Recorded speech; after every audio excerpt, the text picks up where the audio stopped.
अस्सलाम वालेकुम, मैं हूं मरियम ज़ीशान। आप देख रहे हैं प्रोग्राम थिंक टैंक। मेरे साथ मौजूद हैं अय्याज़ अमीर साहब, आमिर ज़िया साहब, डॉक्टर हसन अस्करी साहब और रशीद साफ़ी साहब। नाज़रीन, आज पाकिस्तान हमारा प्यारा वतन माशाल्लाह 75 बरस का हो गया है। मुल्क भर में जश्न आज़ादी भरपूर तरीके से मनाया जा रहा है और हर साल ही हम आज के दिन का जश्न इंतहाई जोशो खरोश के साथ मनाते हैं। कुछ अहद करते हैं, कुछ आज़म दोहराते हैं और फिर वापस उसी डगर पर चले जाते हैं।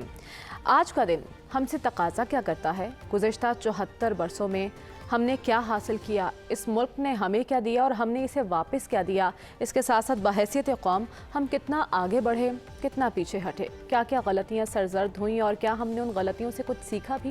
ये वो तमाम सवालात हैं जो आज मैं अपने पैनल के सामने रखूँगी। अय्याज़ साहब, आपका तो माशाल्लाह तजुर्बा बहुत वसी है। 74 बरसों के पाकिस्तान को आपने कैसा देखा है? हमने क्या खोया, इस दौरान क्या पाया? मुल्क बना, कुछ तो कायदे आज़म की मेहरबानी थी, कुछ अंग्रेज़ सरकार तैयार हो गई तकसीम हिंद के, मुल्क बन गया। और छोटा मुल्क ना था, बड़ा मुल्क था। 3.5 इस खित्ते की जो अब पाकिस्तान है, 3.5 करोड़ आबादी थी। हमने माशाल्लाह इतने सालों में, 75 सालों में इसको 22 करोड़ बना दिया है। हमारे हालात तकसीम हिंद के बावजूद इतने बुरे तब ना थे। पार्टीशन भी हुई, वहाँ से रेफ्यूजीज़ भी आए, इनखला हुआ, बहुत कुछ हुआ, लेकिन फिर भी अपने कदमों पे कायम होता गया। पर पता नहीं क्या नज़र बद इस मुल्क को लगी कि आगे जाने के बजाय हम पीछे चलते गए। 47 में हम बने थे तो पूरे एशिया में सिर्फ 2 जमहूरियतें थीं, हिंदुस्तान और पाकिस्तान। चाइना सिविल वॉर हो रही थी, कोरिया में जंग अभी होनी थी, मलेशिया वगैरह बिल्कुल किसी ने नाम नहीं सुना हुआ था। हमें तो उनसे आगे होना चाहिए था, बिल्कुल। और हम पता नहीं कहाँ पीछे। ऐसा क्या हुआ या सब कि हम पीछे रहे? बहुत सारे रीजंस हैं, अब वो सारी तारीख हम क्या दोहराएं। एक हम चीज़ फैसला ना कर सके 75 सालों में, बहुत कुछ किया।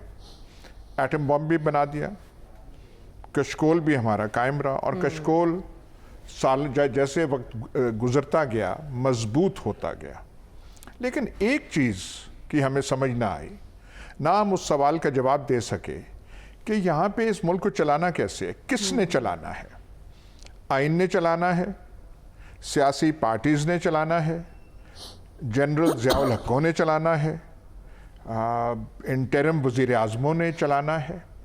75 साल तो चले वो पहले के, गुलाम मोहम्मद ने ये किया, इस्कंदर मिर्ज़ा ने वो किया, अयूब ख़ान और इस्कंदर मिर्ज़ा का मार्शल लॉ लग गया, ईस्ट पाकिस्तान का सानिया हुआ, वो अब छोड़ दें, वो सारी तारीख़ है और बड़ी कोई इतनी अच्छी दरख्शां तारीख़ नहीं है।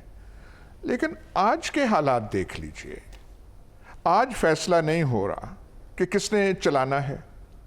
यहाँ पे जो इस साल के जो वाक़यात हैं, अब मैं डिटेल्स में क्या जाऊं, लेकिन यहाँ जो तब्दीलियाँ लाई गई, कैसे तब्दीलियाँ लाई गई, कौन से अवामिल कार फरमा थे, आपके मकासद क्या थे, और जो करने वाले थे वो कौन थे, सामने वाले, पीछे वाले, ये कहाँ से आके। कल वज़ीर आज़म साहब ने खिताब फरमाया, अब मैं क्या कहूँ, उनके खिताब के बारे में किसी को कोई दिलचस्पी थी? उन्होंने कहा क्या, कौन सा उन्होंने एक सिग्नल कौम को दिया कि ये होना चाहिए, वो होना चाहिए? मिसाल के मईशत की बात की, फिर से मईशत की बात की। भाई हालात आप वो देखें, सियासी हालात आप देखें, यहाँ पे क्या है। सियासी हालात के बारे में हमें कोई बता नहीं रहा कि इसका हल क्या है, कोई तो बताए ना। इमरान खान शोर मचा रहा है, इमरान खान तो चलें जी, खलफशार पैदा कर रहा है, टर्बुलेंस पैदा कर रहा है, इस बेयकीनी पैदा कर रहे हैं, उनको तो आप एक तरफ रखिए।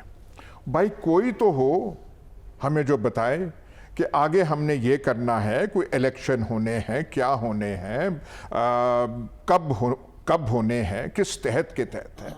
हम आप सैंडहर्स्ट मिलिट्री एकेडमी से पूछें कि जी पाकिस्तान के हल क्या है।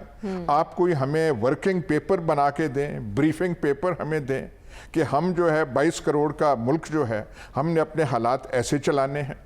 2 दिन से हम बात कर रहे हैं यहाँ की सवात की और ये, और भाई कोई बता तो दे वहाँ पे मुज़ाकरात कर कौन रहा है। और ये बात गलत है, یہ تقی عثمانی وغیرہ گئے تھے وہاں پہ، اور تقی عثمانی وغیرہ گئے تھے تو وہاں انہیں کوئی ملنے کے لیے تیار نہیں تھا. اچھا. طالبان جو ٹی ٹی پی والے تھے انہوں نے سراج الدین حقانی وغیرہ کو کہنا پڑا کہ وہ جو پاکستانی یہاں پہ آئے ہوئے ہیں ان سے ذرا ملاقات تو ہماری ہو جائے.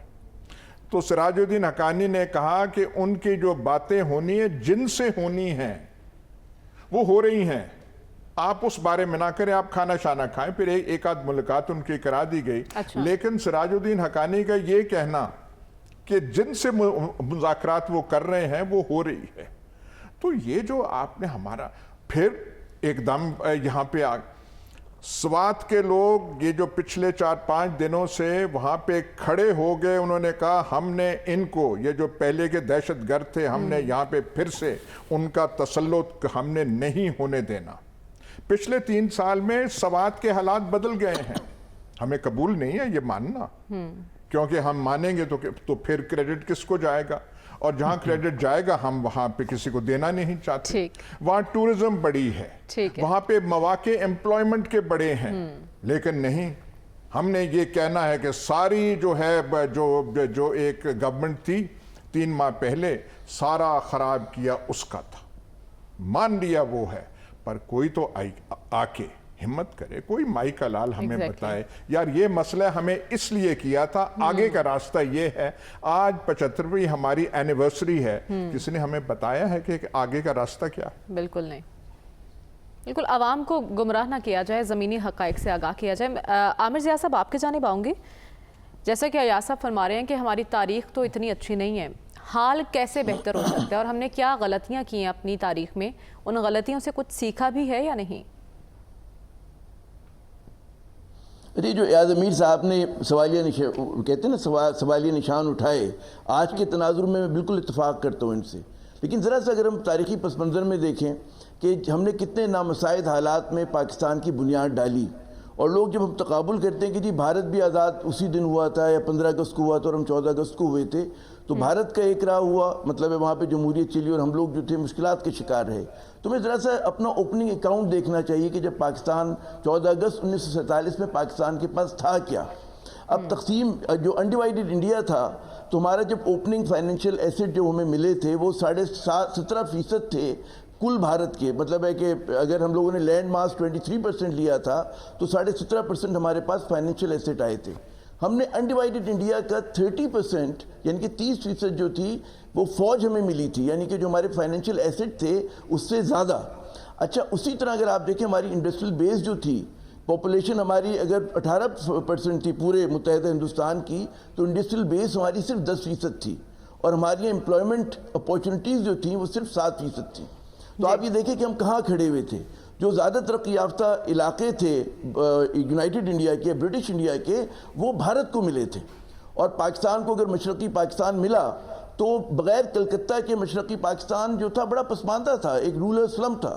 اچھا اسی طرح مغربی اگر ہم پاکستان کی بات کریں تو یہاں پہ گنتی کی کچھ انڈسٹریز تھیں، اور پنجاب جو کہ نسبتاً ترقی یافتہ صوبہ تھا اس میں بھی ہمارے ساتھ جو زیادتی ہوئی تھی کہ جو 2 کلیدی جو ڈسٹرکٹس تھیں گرداسپور کی اور فیروز پور کی، وہ بھارت کو چلی گئی تھی، گو کہ وہ مسلم اکثریتی جو تھے وہ علاقے تھے. تو اس کے ساتھ ساتھ جیسے انہوں نے بالکل درست کہا کہ جی مہاجرین کا دباؤ آ گیا پاکستان کے اوپر. اسی وقت ہم نے 1948 میں ہم پہ ایک جنگ تھوپ دی گئی. اسی زمانے میں جو تھا ہمارا جو پیسے ہمیں ملنے تھے بھارت سے، جس کے لیے گاندھی کو جو ہے بھوک ہڑتال کرنی پڑی، تو یہ سب کچھ پاکستان کے ساتھ ہو رہا تھا.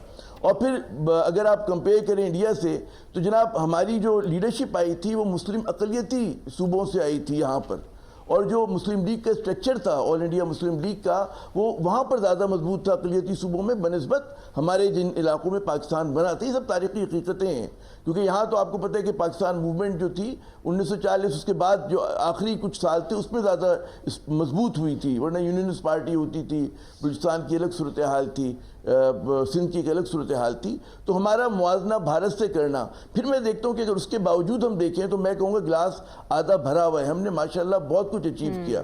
آج مطلب ٹھیک ہے ہم سے غلطیاں ہوئیں، مشرقی پاکستان ہمارے ہاتھ سے نکلا، اس کے اندر بھی ظاہر ہے کہ میں سمجھتا ہوں کہ جو ہماری پولیٹیکل ایلیٹ تھی اس کی بہت بڑی غلطیاں تھیں، ہماری ملٹری ایلیٹ کی جو تھی وہ غلطیاں تھیں، وہ صحیح اپنی جگہ، لیکن ساتھ ساتھ ہم نے اچیو کیا. ہم اس زمانے میں بھارت سے اگر ہم تقابل کریں تو ہماری جو رفتار تھی اکنامک گروتھ کی شروع کے برسوں میں 1960 کی دہائی کے آخر تک وہ بھارت سے کہیں زیادہ تھی. تو یہ بھی ایک بالکل تاریخی حقیقت ہے. تو میں یہ دیکھنا چاہیے کہ بڑا ملا جلا سفر تھا. آج 14 بڑی اگست اچھی بات کی آپ نے کہ ہمیں پازیٹیو رہنا چاہیے اور پازیٹیوٹی کو ہی پھیلانا چاہیے. لیکن ڈاکٹر صاحب تاریخ کے اوراق کو اگر ہم پلٹ کر دیکھتے ہیں تو غلطیاں تو بہت کی، کیا ہم نے ان غلطیوں سے سیکھا ہے یا نہیں سیکھا؟ ایسا کیا ہوا کہ ہم ایٹمی قوت تو بن گئے لیکن معاشی اعتبار سے ہم پیچھے رہ گئے؟ ہم ایٹمی قوت اس لیے بن گئے کہ ایٹمی قوت بنانے میں سائنسدانوں کا اور ریشنلٹی کا ایلیمنٹ موجود تھا، پروفیشنلزم کا ایلیمنٹ موجود تھا. اکانومی ہم اس لیے نہ سنبھال سکے کہ یہ کام ہم نے پولیٹیشنز پہ چھوڑ دیا جو کہ ریشنلٹی کی نسبت اور بہت سی کنسیڈریشنز پہ کام کرتے ہیں. تو اس کی وجہ سے یہ ہمارے یہاں ہوا. دیکھیں پاکستان کا جو بننا ہے اس نے پاکستان کے مسلمانوں کو ایک کلچرل اور سویلائزیشنل آئیڈینٹی بخشی.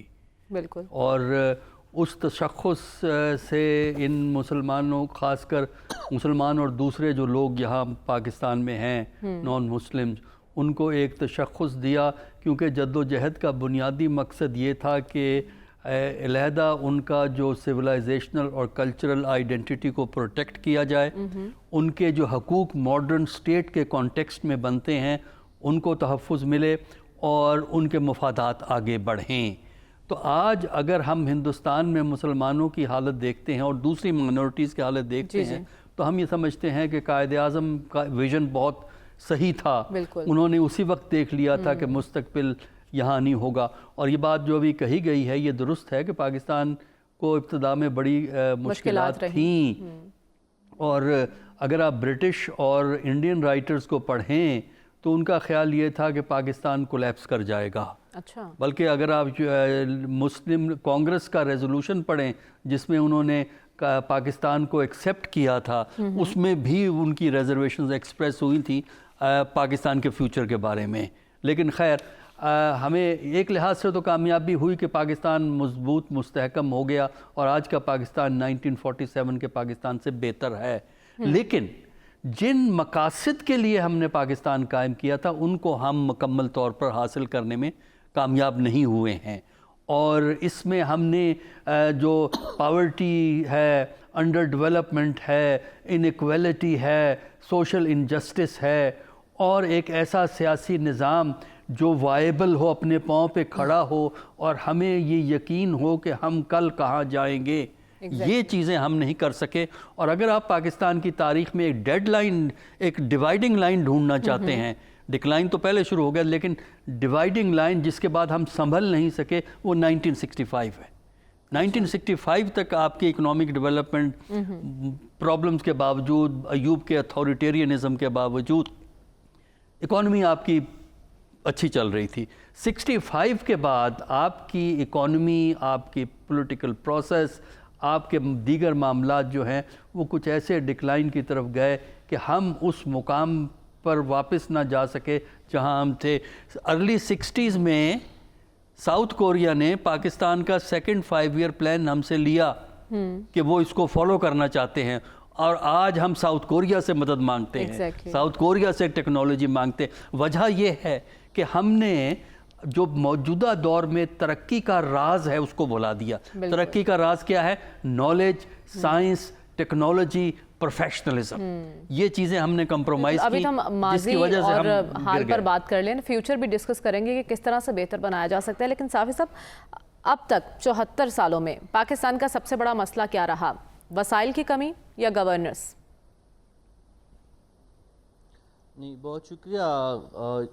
وسائل کی تو کمی یہاں پہ ہرگز نہیں ہے. اگر ہم صرف ایک وسیلہ قدرتی ذخائر کے بارے میں بات کریں، 175 ارب ٹن کوئلہ صرف تر میں موجود ہے، جو سعودی عرب، UAE اور ایران کے جو تیل اور گیس کے مجموعی ذخائر ہے اس کے برابر ہے. تو وسائل کا تو یہ تو صرف ایک وسیلہ کی ہم بات کر رہے ہیں، وسائل کی تو ہرگز کمی نہیں تھی۔ دیکھنا اب ہم نے یہ سوال یہ ہے کہ 75 سال پہلے جو شمال مغربی برصغیر کے مسلمانوں نے جس مقصد کے لیے ایک الگ مملکت بنائی تھی، کیا وہ مقاصد ہمارے ہاتھ آئے ہیں کہ نہیں؟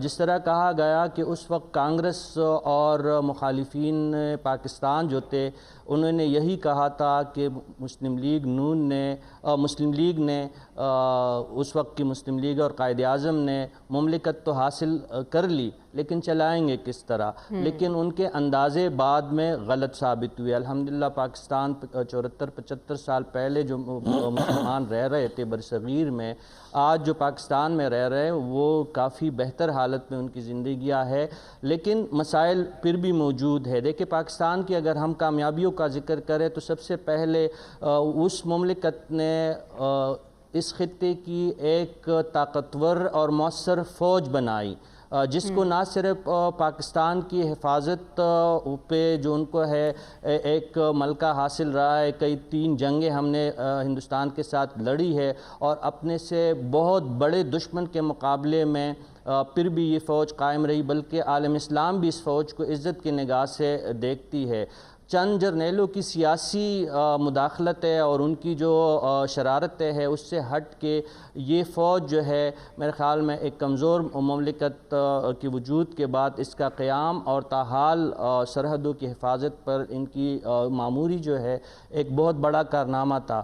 اس کے بعد کافی ساری جو ہم نے منازل طے کی ہے، جس طرح ایٹمی سائنس کی بات کی گئی، ٹھیک ہے ایٹمی سائنسدانوں کا بھی کارنامہ ہے۔ اس وقت بھی دیکھیں صرف ہم ایٹم بم کی ایک چیز کو لے کے بیٹھے ہیں کہ اس کو ایک دفاعی طور پہ ہمیں ناقابل تسخیر یا کم از کم ہندوستان کے مقابلے کا قابل بنایا ہے، لیکن اس کے ساتھ ساتھ دیکھیں ایٹمی توانائی کا جو ایک ہمارے 2000 سے لے کر 3000 میگا واٹ تک بجلی بھی سائنسدان پیدا کر رہے ہیں اس وقت پاکستان میں، اور اگر تھوڑی سی ان کی مدد کی گئی تو 5-6 ہزار میگا واٹ تک ایٹمی بجلی پیدا کی جا سکتی، جس کی اس وقت کی موجودہ مارکیٹ کی قیمت میں 1 روپے اس کی قیمت ہے، لاگت ہے۔ تو یہ کچھ چیزیں ایسی ہے جو بہت اچھی ہوئی ہے، لیکن اب ہم نے دیکھنا ہے کہ غلطیاں ہم نے کہاں کی ہے۔ ہم تقابل کسی اہم ملک سے یا کسی بہت بڑے پرانے جمہوری ملک سے نہیں کریں گے، جو ہم سے قیام پاکستان سے 24 سال بعد ہی ایک دوسرا ملک جدا ہوا ہے، بنگلہ دیش کی بات کر لیتے ہیں۔ وہاں پہ مسئلہ یہ ہے کہ وہاں پہ ہماری طرح ہی مسائل ہے، سیاست کے بھی، وہاں پہ مذہب کا بھی عمل دخل ہے سیاسی اداروں میں، لیکن وہاں پہ جمہوری اداروں اور جمہوری ادوار میں تسلسل ہے۔ یہاں پاکستان کا مسئلہ یہ ہے کہ ہم ہر 8-10 سال بعد جمہوریت کا پودا اکاڑ کے اس کی جڑیں دیکھتے ہیں کہ جڑیں پکڑنی شروع ہوئی ہے کہ نہیں۔ یہ ہماری اہم پوائنٹ آپ نے ریز کیا ہے، ان 74 سالوں میں پاکستان میں جمہوریت کتنی مضبوط ہوئی ہے، ہم اس پر بات کریں گے۔ حکمرانوں نے طرز حکمرانی کتنا سیکھا ہے اور ان تقاضا کیا کرتا ہے کہ اہل سیاست کا رویہ ہونا کیا چاہیے، اس پر بات کریں گے اس بریک کے بعد۔ اسٹے ود اس۔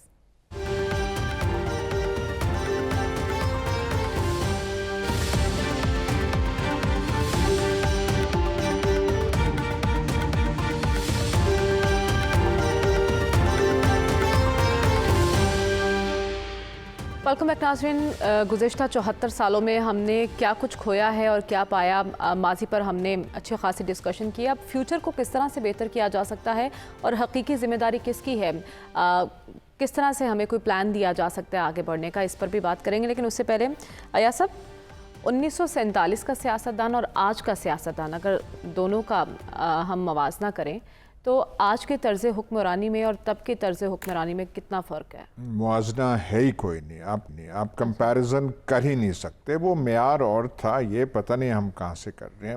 اس بحث کو میرے خیال بہت لمبی ہو جائے گی۔ ضیاء الحق ریجیم کی کوک میں سے جو جمہوریت آئی، اس کی نشانیاں یہ 2 بڑے خاندان بنے۔ سیاست پہ بھی ان کا قبضہ اور انہوں نے دولت بنانے کے بھی تمام ریکارڈ توڑ دیے۔ برصغیر میں آپ کو ایسے ریکارڈ نہیں ملتے۔ آپ ایسے 2 خاندانوں کو اتنی دولت دے کے آپ یہ والا نظام برطانیہ میں لے کر جائیں، برطانوی ڈیموکریسی فیل ہو جائے، اچھا، فرانس میں فیل ہو جائے، جرمنی میں فیل ہو جائے۔ अच्छा, ये निज़ाम बन गया था फरसूदा निज़ाम, बड़ा बड़ा कमर्शियल एम्पायर्स और सियासत और ब्यूरोक्रेसी भी अपनी, जजेस अपने, अब मैं क्या कहूँ कि कोर्ट्स को इन्होंने कैसे पैक किया वो रहने दिया। चैलेंज करने वाला एक नई फोर्स आई, उसमें भी कबाहतें थी, बहुत सारी थी, कभी वो तस्बीह, कभी रियासत मदीना, कभी क्या कंसंट्रेट इस पे करना चाहिए था, लेकिन उन्होंने इस फरसूदा निज़ाम को चैलेंज किया। हमें वो हज़म ही नहीं हो रही वो बात। हम कहते हैं नहीं, जो अकाबरीन मिल्लत हैं, जो डोमिनेट कर रहे हैं, जो खवास हैं यहाँ के, जो सियासी खवास हैं, उनको नहीं, और वो कह रहे हैं इसको क्रश करना है, इसको बैन करना है, कोई बहाना हमें दो, कोई ये फंडिंग वाला बहाना दो करके। भाई आपने इसमें अगर कामयाब हो गए तो पाकिस्तान का हशर क्या होगा? आप इन दो ख़ानदानों को देंगे। ये ख़ानदान वाली सियासत, कमर्शियल एम्पायर वाली, मैं दोबारा रिपीट करता हूँ, ये दुनिया के किसी मुल्क में चल नहीं सकती। ठीक, हम यहाँ पे चला रहे हैं। इनकी दास्तानें आप अगर जो है सुने कि इन्होंने दौलत इकट्ठी कैसे की है, रोंगटे खड़े हो जाते हैं। ठीक, लेकिन टॉलरेट कर, और इनको इन दो खानदानों को मुसल्लत कर दिया गया है हमारे ऊपर। तो जब तक ये हम प्रॉब्लम ये जो है रिजॉल्व नहीं आपकी करेंगे, नज़र में ये कंपनी चल नहीं सकती थी, लेकिन फिर भी चलाई जा रही है। आमिर ज़िया साहब, अहले सियासत का रवैया क्या हमारे मुस्तकबिल को बेहतर बना सकता है आज? ये पहले तुम्हें समझना चाहिए कि जिस चीज़ को हम जमहूरियत कहते हैं, हमारे यहाँ जो जमहूरी निज़ाम है, ये जमहूर दुश्मन है। ये हमारे जो मारूजी हालात हैं उसकी सही तरह से कासी नहीं करता। आप ये देखें कि हम पार्लिमानी जमहूरियत को पीट रहे, हमने कह दिया कि इसके ख़िलाफ़ अगर बात करो, हम इसमें कोई तब्दीली की बात करें तो कोई ब्लेस्फेमी के खुदा न खास्ता मुर्तकिब हो रहे हैं। ऐसा नहीं है। आप देखें इस निज़ाम के ख़मीर में इंस्टेबिलिटी यानी कि अदम इस्तेकाम है। आप 73 का आइन से लेकर आज तक तकरीबन 49 ईयर्स 49 बरस हो गए, क्यों इस मुल्क में जो है कभी सियासी तौर पे मुस्तहकम हुकूमत कायम नहीं हुई? फौजी हुकूमत भी आती तो फिर दोबारा वही मतलब है रिवर्सल पे चीज़ें चली जाती है, उन्हीं लोगों को सौंप के चली जाती है कि जो इन हालात के ज़िम्मेदार होते हैं। यानी कि ये इस निज़ाम में अगर आपकी मौरूसी सियासत ना हो, आपके देखिए नेशनल लेवल पे दो बड़े ख़ानदान छाए हुए, Zardari, house of Zardari and house of Sharif. आपके यहाँ जो 60% सीट्स हैं वो डायनेस्टिक हैं, मौरूसी हैं। तो इसमें कहाँ की जमहूरियत, कैसी जमहूरियत? फिर देखिए जमहूरियत की कुछ शराइत होती हैं जिसमें पूरा नहीं उतरते हम। पहली सबसे बड़ी शर्त ये होती है कि जी एक जो डेमोक्रेटिक स्टेट होती है उसका सेकुलर होना बहुत ज़रूरी है।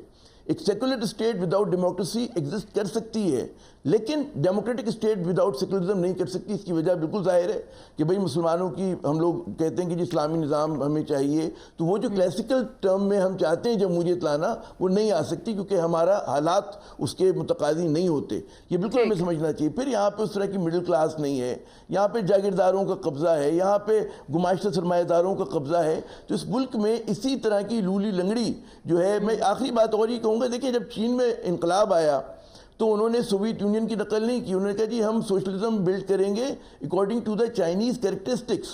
तो हमें जो भी निज़ाम पे चलाना है, हमें मगरिब की अंधी तकलीद नहीं करनी चाहिए। हमें समझना चाहिए कि जी पाकिस्तान के मारूजी यानी कि ऑब्जेक्टिव हालात ये हैं, उसके तहत चलाएं। हम बड़ी आसानी से बात करते हैं जी 50 से ज़्यादा मुसलमान मुल्क हैं, कहाँ पे जमहूरियत है?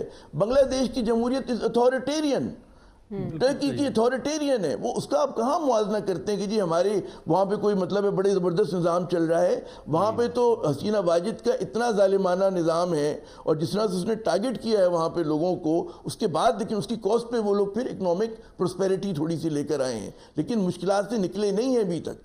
तो बात ये कि ये हम अगर कहें कि जी बांग्लादेश ने बड़ा हमारे सामने तीर मार लिया, तो ऐसा नहीं है। उससे बड़ा तीर यानी कि कौमों की ज़िंदगी में लेकिन पाकिस्तान में लूली लंगड़ी जैसी भी जमहूरियत चल रही है। डॉक्टर साहब, ऐसी जमहूरियत के साथ आगे कैसे बढ़ना है हमने? देखिए आगे तो हम चलते रहेंगे, लेकिन उसकी कोई सिमत नहीं है और गैर यकीनी माहौल जो है वो दिन ब दिन बढ़ता है। हमें नहीं मालूम 3 महीने के बाद पाकिस्तान की सियासत में क्या होगा। देखिए इस वक्त पाकिस्तान की सियासत की 3 बड़ी खसूसियात हैं जिसकी वजह से ये गैर यकीनी सूरत हाल है वो चलती रहेगी। पहला तो ये है कि इस वक्त पाकिस्तान में कोई कौमी लीडर नहीं है, बल्कि अपनी अपनी सियासी जमातों के लीडर हैं। अच्छा। लिहाजा उनकी सोच अपनी सियासी जमात की सोच से आगे नहीं बढ़ पाती और उनके यहाँ कौमी मुफादात वो हैं जो सियासी जमात के मुफादात हैं, जबकि कौमी मुफाद जो है वो सियासी जमात के मुफाद से जो है बढ़कर और उससे आगे होता है। दूसरी चीज़ जो है, हमारे यहाँ जमहूरियत इसलिए परवान नहीं चढ़ पाएगी या नहीं चढ़ी और आइंदा भी नहीं पाएगी कि हमारे यहाँ पॉलिटिकल और कॉन्स्टिट्यूशनल इंजीनियरिंग हमारी सियासत का खासा हो गई है। हमारे यहाँ सिविल हुकूमतें भी ये काम करती हैं, टाइम नहीं है वरना मैं आपको मिसालें दे देता। सिविल हुकूमतें जब आइन को अमेंड करती हैं तो बुनियादी तौर पर अपने मफाद के हवाले से करती हैं, मुल्की मफाद नहीं होता। तो जो कॉन्स्टिट्यूशनल पॉलिटिकल इंजीनियरिंग है, फौजी हुकूमतों ने कॉन्स्टिट्यूशनल पॉलिटिकल इंजीनियरिंग की। अब जो पार्टीज़ का अभी आपने तज़किरा किया था कि पार्टी को ये फारिग करना चाहते हैं, इमरान खान की पार्टी को, बुनियादी तौर पर पार्टीज़ को जो पेच कसे गए हैं वो पॉलिटिकल पार्टीज़ एक्ट के ज़रिए किए गए हैं, जो कि अयूब खान ने लाया, फौजी हुकूमत ने लाया। उसके अलावा उसमें जो बड़ी तब्दीलियाँ आई वो ज़ियाउल हक के दौर में आई, 79 में आई, 86 के अंदर आई, फिर जनरल मुशर्रफ के ज़माने में आई। अब जो ये बहुत से लोगों को आप काबू कर रहे हैं और कुछ को आपने वही बातें जो इन फौजी हुकूमतों ने दी थी वो आपने जो इलेक्शन लॉ 2017 में डाल दी। तो जब तक कॉन्स्टिट्यूशनल और पॉलिटिकल इंजीनियरिंग रहेगी मुल्क में जमहूरियत गैर में। आखिरी पॉइंट ये है कि पाकिस्तान की इस वक्त की सियासत का अवाम की मफादात, अवाम की ज़रूरियात से कोई ताल्लुक़ नहीं है। ये बड़े लोगों की जंग है, ये ख़ानदानों की जंग है। ये जो लोग उन दो ख़ानदानों ने तो अपनी दौलत बाहर जाके महफूज कर ली। उसके अलावा अगर आप देखें जो पाकिस्तान का बिग बिजनेस एलीट, पाकिस्तान का बिग ब्यूरोक्रेटिक एलीट, जितने भी आपके अदारों के बड़े एलीट हैं, ज़रा उनकी देखें तो ना कि उनके मेल चिल्ड्रन कहाँ हैं, कहाँ ज़िंदगी गुजार रहे हैं। लिहाजा उन्होंने अपने बड़े लोग जो इस मुल्क पे हुक्मरानी करते हैं उनके मफादात मुल्क से बाहर हैं। उन्होंने तो अपना फ्यूचर सिक्योर कर लिया, लेकिन अवाम के फ्यूचर की किसी को कोई फिक्र नहीं है। वो अवाम मैटर नहीं करते। बिल्कुल साफ़ी साहब, मफादात की सियासत का गलबा है, ऐसे में बेहतरी कैसे मुमकिन हो सकती है? देखिए, कोई मसीहा तो नहीं आने वाला, और जिन्होंने मसीहा वाली ट्रक की बत्ती के पीछे कौम को लगाया है, उनके अपने कौल व फ़ेल में बहुत तज़ादात है, उनके पास भी कोई हल नहीं है। रास्ता सिर्फ़ एक ही है, जमहूरियत चाहे जैसी हो, चाहे करप्ट सियासतदान हो उसमें, चाहे कमज़ोर पार्लिमानी निज़ाम हो, तो हमारी बचत और हमारे आगे बढ़ने का रास्ता यही जमहूरी निज़ाम है। गुज़िश्ता 5-6 हज़ार की जो इंसानी तारीख़ में जमहूरी निज़ाम ही सबसे आइडियल अगर नहीं तो डूएबल निज़ाम ज़रूर है। तो इसके बग़ैर हमारे पास कोई रास्ता नहीं है। दूसरा, हमें ख़ुद इन्हिसारी का रास्ता इख्तियार करना होगा। जो आलमी सतह पे हम जो एक इंटरनेशनल बिकारी के तौर पर एक कौम हम डिक्लेयर अपने आप को करवा चुके हैं, और बदकिस्मती से जो बीक का सबसे ख़िलाफ़ जो लीडर था, उन्होंने 4-5 साल में जो लोन लेने को और भीख मांगने को बाकायदा एक इंडस्ट्री का जो दर्जा दिया था, तो ये भी एक बड़ी मायूसकुन सूरत हाल है। लेकिन इसके बावजूद जमहूरी निज़ाम अगर चलेगा तो इसी ही में हमारी बका है। मैंने जो बांग्लादेश का एक मिसाल दी है, तो बजा तौर पर बांग्लादेश का पार्लिमानी निज़ाम या जमहूरी निज़ाम किसी सूरत भी आइडियल नहीं है, लेकिन कम अज़ कम पाकिस्तान के साथ अगर उनका तकाबली जायज़ा हम करें तो वहाँ पे इतनी माशाल्लाह नहीं लगे जितने यहाँ पे, बल्कि मेरी नज़र में तो उनकी हुकूमतों पे ठीक है इन्फ्लुएंस रहा होगा, लेकिन उनकी लूड़ी लंगड़ी जिस तरह भी पार्लिमानी निज़ाम उनका चलता रहा है। और पाकिस्तानी कौम बहुत रेजिलियंट है इनके मुकाबले में, मैं सियासतदानों की बात नहीं कर रहा। गुज़िश्ता 40-45 सालों में हमने देखा है कि अरब और मिडिल ईस्ट में ऐसे ऐसे मुल्क भी है कि 40-40 साल से अमरीत और बादशाहत को बर्दाश्त कर रहे। हमने अवाम ने यहाँ पे 3 मार्शल लॉ को चलता किया और एक हार्वर्ड निज़ाम को भी हमने नाकाम बनाया है। तो कौम जो है फिर भी इन नामसाइद हालात और नाअहल सियासी क़यादत के बावजूद जो है ना सिर्फ जमहूरियत के साथ है बल्कि इसको आगे बढ़ाने के लिए भी पुरअज़म है। तो ऐसी भी कोई बात नहीं है, इंशाअल्लाह अच्छा वक्त भी आएगा, हमें खुशबीन रहना चाहिए। लेकिन कम अज़ कम अगर सियासतदान और जो सियासी इलीट है अगर वो असल जमहूरी तर्ज़ अमल पे आए और असल जमहूरी रवैये इख्तियार करे तो कोई वजह नहीं है कि पाकिस्तान जो हम कहते हैं कि 40-45 साल पहले एक मिसाली रियासत बनने की जानिब गामज़न था, तो हम दोबारा भी उस रास्ते और उस ट्रैक पे चढ़ सकते हैं। ठीक है साफ़ी साहब, यानी आप ये कह रहे हैं कि अवाम तो मेहनत कर रहे हैं लेकिन जो समत है वो दुरुस्त समत के लिए एक जिम्मेदाराना लीडरशिप की हमें ज़रूरत है। वापस आएंगे इस ब्रेक के बाद। Stay with us.